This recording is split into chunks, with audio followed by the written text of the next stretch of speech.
오늘 여러분과 함께 읽으셨던 우리 본문의 말씀은 북이스라엘의 13번째 왕입니다. 여로보암 2세 왕에 대한 이야기를 본문이 기록하고 있습니다. 여로보암 2세를 이야기하면서 성경은 오늘 본문의 23절에 다음과 같은 말씀으로 시작이 됩니다. 여러분 성경책 한번 보시겠습니까? 이런 말씀이죠.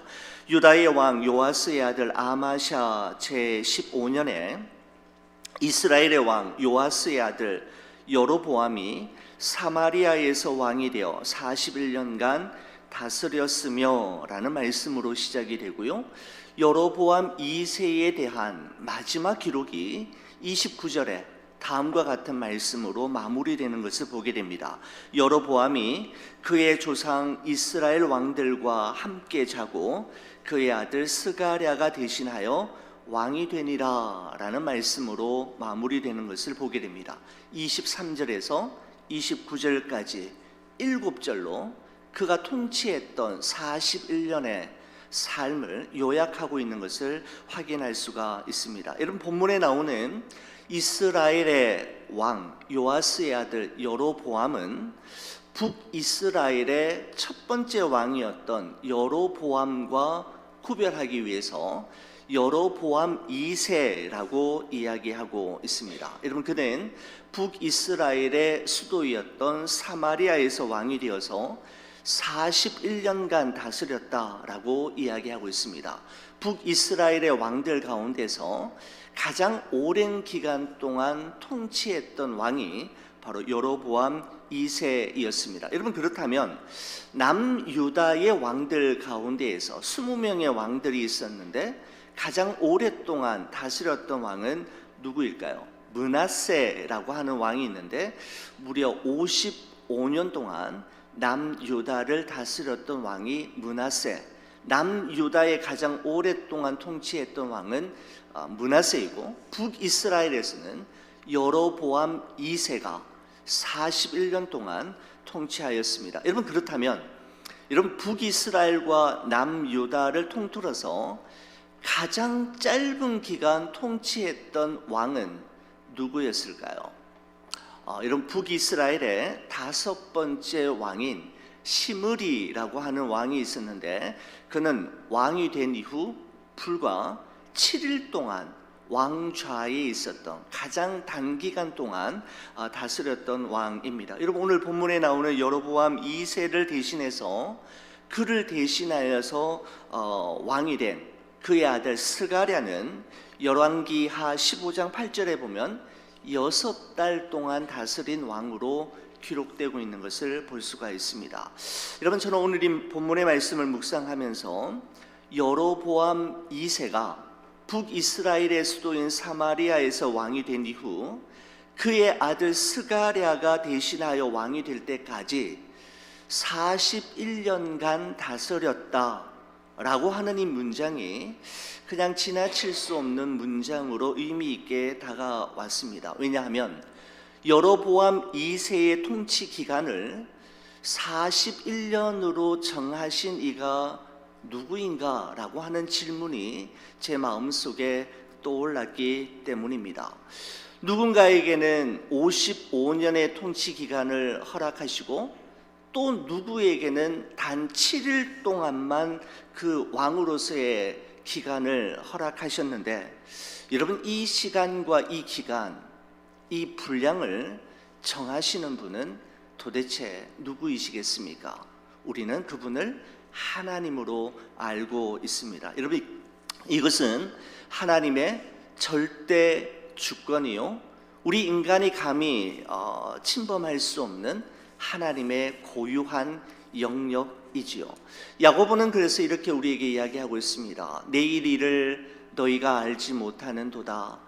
너희 생명이 무엇이냐? 너희는 잠깐 보이다가 없어지는 안개니라 라고 고백하고 있는데 그러므로 솔로몬은 이렇게 이야기하죠. 너는 내일 일을 자랑하지 말라.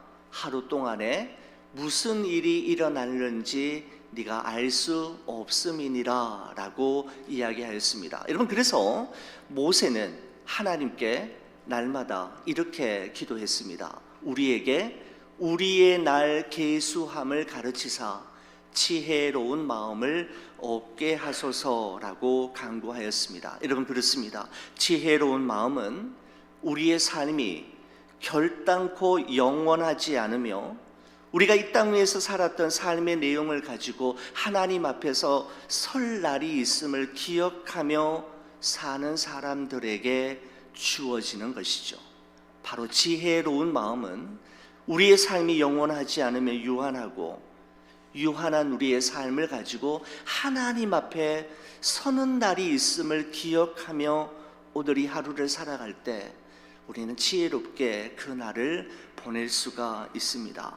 여러분, 그렇습니다. 우리의 삶은 내가 얼마나 오랫동안 살았는가, 내가 그 자리에 오랫동안 있었는가로 평가되어지는 것이 아니라 하나님께서 우리 각자에게 저마다 허락하신 그 기간을 내가 어떻게 살아내었는가, 그리고 그 분량을 어떤 이야기로 채우며 살았는가로 평가받게 될 날이 반드시 있을 것입니다. 사랑하는 우리 교우 여러분, 여러분은 어떻습니까? 요즘은 여러분의 삶의 분량을 어떤 이야기로 채워가고 있습니까? 여러분, 그렇다면 여로보암 2세는 41년간의 그 짧지 않은 기간, 왕으로서의 재임 기간을 어떻게 보냈을까요? 여러분, 성경은 그의 재임 기간에 대해서 24절에 다음과 같이 짧게 평가하고 있습니다. 24절 말씀 한번 보시겠습니까?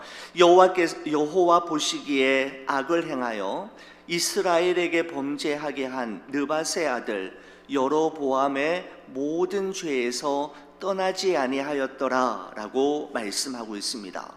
여로보암 2세는 자신과 동일한 이름을 가진 여로보암 1세가 걸었던 길을 똑같이 답습함으로 말미암아 여호와 보시기에 악을 행하였다라고 성경이 평가하고 있는 것을 보게 됩니다. 하나님께서는 여로보암 2세에게 선지자들을 보내셨는데 호세아 선지자와 아모스 선지자를 통하여서 하나님의 말씀에 순종할 것과 이방신을 버리고 회개하여 하나님께로 돌아올 것에 대해 끊임없이 말씀하셨지만 여로보암 2세는 선지자들의 말에 귀를 기울이지 않고 결국 하나님께로 돌아오지 않았던 왕으로 기억이 되었습니다. 여러분, 이처럼 여로보암 2세가 통치하던 시대에는 그야말로 영적으로나 도덕적으로 너무나도 타락한 시기였지만 반면에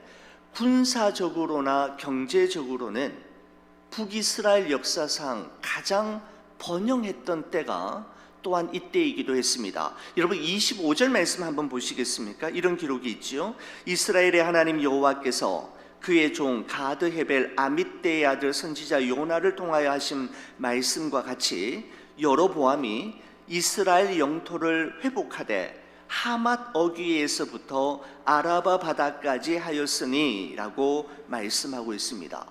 여로보암 2세가 통치하는 기간 중에 이스라엘 영토를 회복하였는데 북이스라엘의 북쪽 경계선인 하맛 어귀에서부터 남쪽 경계선인 아라바 바다까지 그 영토를 확장했다라고 기록하고 있는 것을 보게 됩니다. 여러분, 이것은 여로보암 2세 때에 솔로몬 시대에 확보했던 땅을 그가 다 회복했다라는 것을 의미하는 것이고, 그것은 달리 말하면 여로보암 2세 때의 국력이 솔로몬 왕 시대 때만큼이나 아주 강력했음을 의미하고 있는 표현이라고 할 수 있는 것이죠.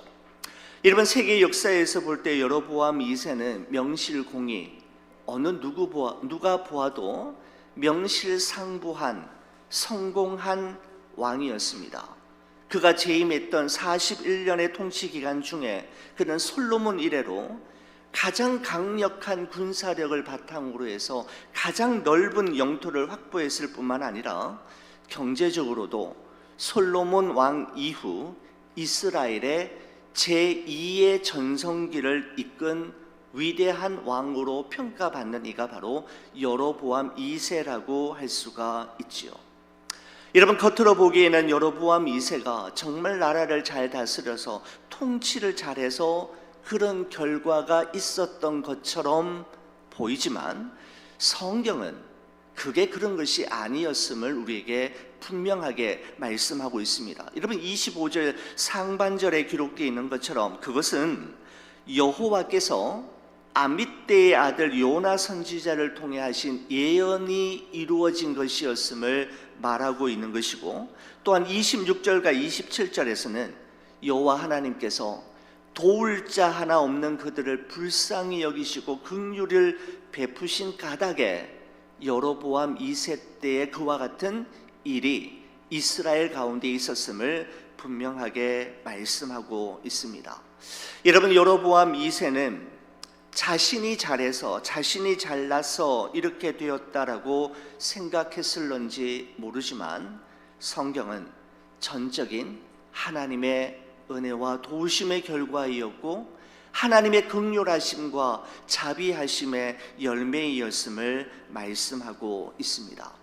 이 말씀을 묵상하면서 다윗이 온 백성들을 한자리에 불러 모은 곳에서 하나님을 이렇게 송축하였던 역대상 29장에 다윗의 한 고백이 생각이 났습니다. 그는 이렇게 이야기하죠.